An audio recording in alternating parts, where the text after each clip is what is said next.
Some cars look good and some really don't. But there's a couple of them that used to look ugly but are now really pretty. Let's check those out. This is Farts to Arts, episode 2. Today's first contender is a Renault Megane. The first Megane came out in 1996 in tons of different body styles, from 4-door sedan, 2-door coupe, 5-door hatchback, 5-door estate and a 5-door convertible, and somehow they were all ugly.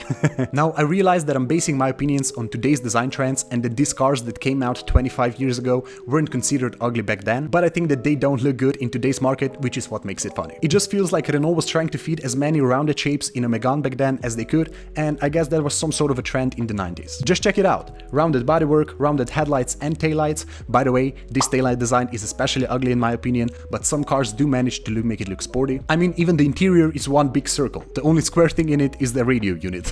But there was actually a rally car, Renault Maxi Megane, built in that time based on a 2-door coupe. It had a wide body kit and a spoiler at the back, which made it look pretty cool, to be honest. And see that? These rounded taillights do work if they're on a really sporty car. Then came the second generation in 2003, and it seems like Renault tried to do the exact opposite and removed all the rounded lines. The headlights and the taillights are not really pointy and have sharp edges, the grille is squared off, and of course, the star of the show is the tailgate design of the hatchback. I'll admit that it's an interesting design at first, but then you realize that it's taking up a ton of storage and it doesn't look that good after all. The interior was still pretty rounded though, and my favorite body style is the Grand Tour or the wagon. I always thought it looked decent. The third generation, released in 2008, seemed like it tried to combine the best of both worlds. They gave the car a much sportier look with smaller windows, and I always thought it looked good. The RS Coupe was even pretty popular in some racing video games, and I wouldn't mind driving any of this, except the CC. I don't like cheap convertibles, never did. And today we have the fourth generation from 2016. The whole Renault lineup received a massive redesign, and I think that they're going in a pretty good direction that's also pretty unique. It took some time for me to get used to the new LED design at the headlights and the taillights, but they grew on me, and I really like the fact that I can now recognize them even at night. The one thing that I still don't like, however, is the design of the sedan. From the first gen to now, I don't think I'd ever pick the sedan as my go-to option. Even the proportions on this last one seem kind of off to me. The back stands too tall in my opinion, and for some reason the taillights don't look as good as they do on a wagon or a hatchback. The Megane RS, however, that is a piece of art. They really did it. The next Megane is the Megane E-Tech Electric, which is obviously an EV, and I think it looks incredible. No wonder the French market is going crazy after it. And that's it for the Megane. Our second contender today is the Honda Civic, but before we get into it, make sure to click that like button below the video if you're enjoying it. The Civic has a long history, and it's also one of the best-selling cars in the world with over 27 million units sold. But it wasn't always the prettiest. The first and the second generation, released in the 70s, look incredible in my opinion. I love the Japanese car design from that era, and these are just really cool. It's also interesting to see how small cars used to be back then. After that come the 80s and the design that looks much worse in my opinion. I'm sure they were popular and spacious in comparison to the older models, but they're just too boxy for my taste. I do find the back end really interesting though. The 4th gen almost had a full width taillights that are really popular today, and just look at the size of that rear window. It takes up almost half the space of the back of the car, and the visibility in those had to be incredible. The 5th gen introduced more rounded lines, and the 6th gen is really popular among modders, and I think it looks really cool. Honda also released sedans and coupes from that point on, but they looked really different from one another depending on the market they were sold in. Therefore, I'll be focused on the hatchbacks since they were most popular here in Europe when I was growing up. The 7th generation hatchback is nothing quite special, it doesn't turn heads, but it's also definitely not ugly. People buy these cars for their reliability anyways. And then comes the 8th. From my understanding, the sedan and the coupe were sold all over the world except Europe. We got something special. We got the hatchback. Now, to be honest with you, I like the car at first. It looks special and different with those full width headlights and taillights, hidden rear door handles and the split rear window. Even the interior looked pretty futuristic, and I was a fan. I even drove one of these a couple of years ago and got pulled over by the police after literally 1 minute of driving it, but that's a different story. Looking back at it now, I think it looks awful. It's just so rounded and tall, it looks like a bubble or an egg on wheels to me. But the funny thing is that the next generation from 2011 looks even worse. They kept some features from the previous model but tried to make it more sporty and less rounded,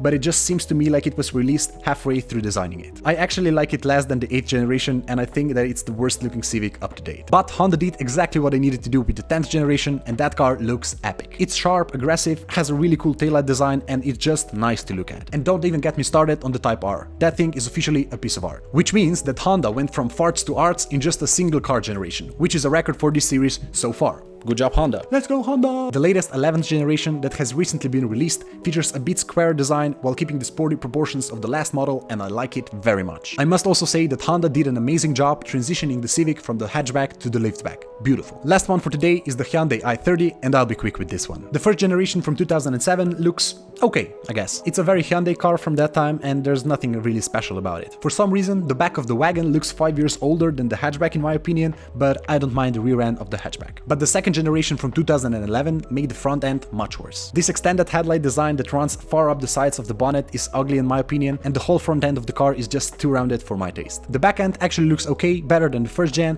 but that front end just doesn't work. That of course is until the third generation came out in 2016. I don't have any words to waste about this car, it's one of my favorite hatchback designs ever, and even the fastback looks incredible. Add in the 2020 facelift that makes it look even sharper with those sexy headlights, and make it an i30N, and you get my next dream car. This is literally a car that I want to get next, and I can't freaking wait to get it. I think it's an absolute piece of art, but I may be biased on this one. And this is it for this episode of Farts to Arts. Let me know what you think about these cars in the comments below, I'd love to chat about them. Click the like below the video if you enjoyed it, and subscribe to my channel if you want to see more car videos like this one. And also check out this video, YouTube thinks you'll like it.